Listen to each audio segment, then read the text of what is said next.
일단 끝까지 해보세요. 멈출까? 라는 생각이 들 때 한 번 더 밀어붙이세요. 하루에 딱 1%. 당신은 오늘도 성장합니다. 안녕하세요. 잠들기 전 떠올랐던 생각을 행동으로 바꿔드리는 슬립 로그입니다. 여러분, 이러한 경험 있으시죠? 나는 왜 항상 중간에 포기할까? 왜 나보다 능력 없어 보이는 사람이 끝까지 해내는 거지? 그 원인 간단해요. 우린 성공은 재능에서 나온다는 착각에 빠져있죠. 하지만 진짜 승부는 얼마나 끈질기게 물고 늘어지느냐에 달려있어요. 오늘 소개할 저자는 실리콘밸리의 천재들보다도 평범한 사람들의 끈기에 집중했어요. 하버드, 옥스퍼드, 그리고 맥킨지까지 거친 엘리트였지만 그는 연구자로 돌아와 성공의 진짜 본질을 찾아냈습니다. 자, 지금부터 우리는 저자 안젤라 더크워스의 통찰력에 제 생각을 담아 우리의 삶에 투영해 보겠습니다.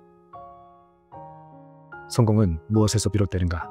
우리는 종종 성공의 열쇠를 타고난 재능에서 찾는다. IQ가 높고 언어 감각이 뛰어나며 어릴 적부터 유별나게 똑똑한 아이들. 바로 그런 아이들이 결국 성공할 것이라고 믿는다. 그러나 한 사람의 경험은 이 통념에 균열을 냈다. 안젤라 더크워스.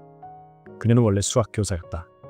학교 현장에서 다양한 학생들을 만나며 그녀는 한 가지 의문에 부딪히게 된다. IQ가 높은 학생들이 항상 뛰어난 성과를 내는 건 아니었다. 오히려 평균 이하의 성적에서 출발했지만 끝까지 물고 늘어진 아이들이 더 높은 성취를 이루는 경우가 있었다. 그녀는 그 차이가 단순한 능력이 아니라 무언가 더 본질적인 태도에서 비롯된다고 느꼈다. 그 직감은 그녀를 심리학의 길로 이끌었다. 그녀는 다시 대학으로 돌아가 박사과정을 밟고 연구자가 되어 한 가지 질문에 집착했다. 누가 끝까지 해내는가? 그 질문의 해답을 찾기 위해 그녀는 웨스트포인트 군사학교, 전국 스펠링비 대회, 세일즈 조직, 대기업, 학교 등 수많은 현장을 직접 조사했다. 그녀가 내린 결론은 명확했다. 결국 해내는 사람은 끈기와 열정을 오랫동안 유지할 수 있는 사람, 다시 말해 그릿을 가진 사람이었다. 이쯤에서 우리 자신에게 물어봐야 한다. 내가 지금까지 포기했던 일은 몇 개인가? 시작은 했지만 끝을 보지 못한 일들, 열정을 품었지만 어느새 식어버린 목표들. 스티브 잡스는 생전에 이렇게 말했다고 한다. 나는 단지 다른 사람들보다 오래 버틴 것뿐이다. 일론 머스크 역시 비슷한 말을 남겼다. 당신이 포기하지 않는다면 결국 실패는 없다. 이처럼 위대한 성과 뒤에는 재능이 아니라 끈질기게 버티는 힘, 바로 그릿이 있었다. 그렇다면 이 그릿이란 무엇인가? 안젤라 더크워스는 그릿을 장기적인 목표를 향해 끝까지 밀어붙이는 열정과 인내에 결합된 힘이라고 정의한다. 여기서 말하는 열정은 불꽃처럼 반짝이는 감정이 아니다. 매일 아침 같은 목표를 위해 일어나고 같은 방향으로 발을 디디는 그 조용한 고집이다. 그리고 인내란 실패와 좌절에도 불구하고 다시 시도할 수 있는 용기다. 그녀는 수천 명의 데이터를 분석했다. 결과는 놀라웠다. IQ, 외모, 집안 배경보다도 그릿 점수가 높을수록 학업 성취도는 물론 업무 성과, 장기 관계 유지, 심지어 이혼율까지 예측 가능했다. 심리학적으로도 이를 뒷받침하는 개념이 있다. 바로 지속적 자기 효능감이다. 심리학자 알버트 반두라 박사는 자기 효능감이 높은 사람은 실패를 경험하더라도 그 실패를 학습의 기회로 보고 계속 도전할 수 있다고 주장했다.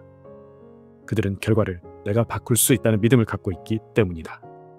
이 자기 효능감과 그릿은 밀접하게 연결되어 있다. 어떤 사람은 끝까지 해낸다. 하지만 어떤 사람은 늘 시작만 하다가 멈춰버린다. 도대체 이 차이는 어디서 오는 걸까? 안젤라 더크워스는 공립학교 수학교사로 일하면서 이런 패턴을 발견했다. 비슷한 나이, 비슷한 환경, 비슷한 교과서. 하지만 시간이 지날수록 눈에 띄게 달라지는 아이들이 있었다. 누구는 성적이 꾸준히 오르며 성취를 만들어냈고 누구는 중간에 포기하거나 흥미를 잃었다. 더크워스는 평균 이하의 성적을 받던 한 학생이 꾸준함을 통해 결국 명문대에 합격한 사례를 목격했다. 그때 그녀는 강렬한 깨달음을 얻었다. 성공을 가르는 결정적 요소는 지능도 배경도 아닌 그릿이라는 것이다. 혹시 여러분도 비슷한 경험이 있지 않은가? 새해 목표를 세웠지만 작심삼일로 끝났던 적, 자격증 공부를 시작했지만 반쯤마다 책을 덮었던 기억. 흥미로운 점은 이 그릿이 타고나는 것이 아니라 기를 수 있는 힘이라는 데 있다.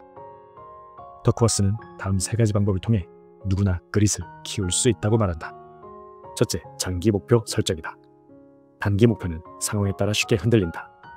하지만 인생 전체를 걸고 싶은 장기 목표는 흔들림 속에서도 방향을 지켜준다. 둘째, 성장 마인드셋이다.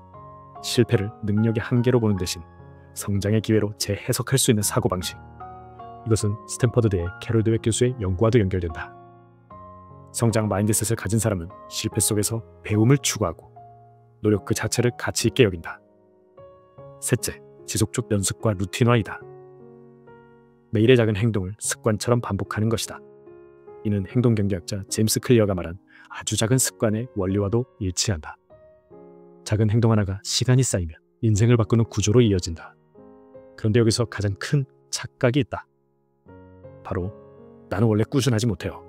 이는 단지 훈련이 부족했던 결과일 뿐이다. 성공 코치 브랜든 버처드는 이렇게 말한다. 고성과자들은 타고난 게 아니라 반복된 루틴의 산물이다. 즉, 그릿도 마찬가지다. 천천히 조금씩 그러나 멈추지 않고 결국 매일 1%씩만 나아가도 1년이면 37배의 변화를 만든다. 이것이 과학이 증명한 습관의 누적 효과다. 신경과학은 이 부분을 명확히 설명한다. 하버드대 뇌신경 연구에 따르면 새로운 행동을 반복할 경우 두뇌의 특정 회로가 강화되며 실제로 뇌 구조가 변화한다. 이 과정은 평균 66일 이상 걸리며 반복을 통해 안정적인 습관 회로가 형성된다. 즉, 반복이 포기를 이길 수 있다는 과학적 증거가 존재한다. 처음엔 힘들고 불편해도 반복하면 익숙해지고 익숙해지면 뇌는 그 행동을 자동화된 루틴으로 인식하게 된다. 이것이 바로 작은 행동이 큰 변화를 만든다는 뇌과학의 핵심 원리다. 스탠퍼드 대학교의 캐롤 드웨 교수는 성장 마인드셋을 다음과 같이 설명한다. 성공하는 사람은 실패를 피하지 않는다. 그들은 실패를 불편한 진실이 아니라 성장의 일부로 해석한다. 성장 마인드셋을 가진 사람은 이렇게 말한다. 아직은 못하지만 곧 해낼 수 있을 거야. 이 사고방식이 바로 그릿을 키워내는 심리적 토양이 된다. 반대로 고정 마인드셋을 가진 사람은 실패를 능력 부족으로 받아들인다. 그래서 더 이상 시도하지 않고 물러난다. 그러나 성장 마인드셋을 가진 사람은 실패를 곧바로 멈추지 않는다. 그들은 실패를 하나의 과정으로 보며 자신에게 이렇게 되묻는다. 이번엔 왜 안 됐지? 다음엔 어떻게 다르게 해볼까? 그릿은 바로 이 지점에서 자라난다. 포기하지 않고 다시 시도하는 순간들 사이에서 천천히 성장한다. 재능이 아니라 태도가 그릿을 만든다. 성공은 우연도 천재성도 아닌 끝까지 버티는 힘에서 비롯된다. 그리고 그 힘을 우리는 그릿이라 부른다. 누구나 만들 수 있고 누구나 키워낼 수 있다. 성공은 끈기 있는 자의 손에 반드시 들어온다. 오늘도 당신은 한 걸음 더 나아가고 있다.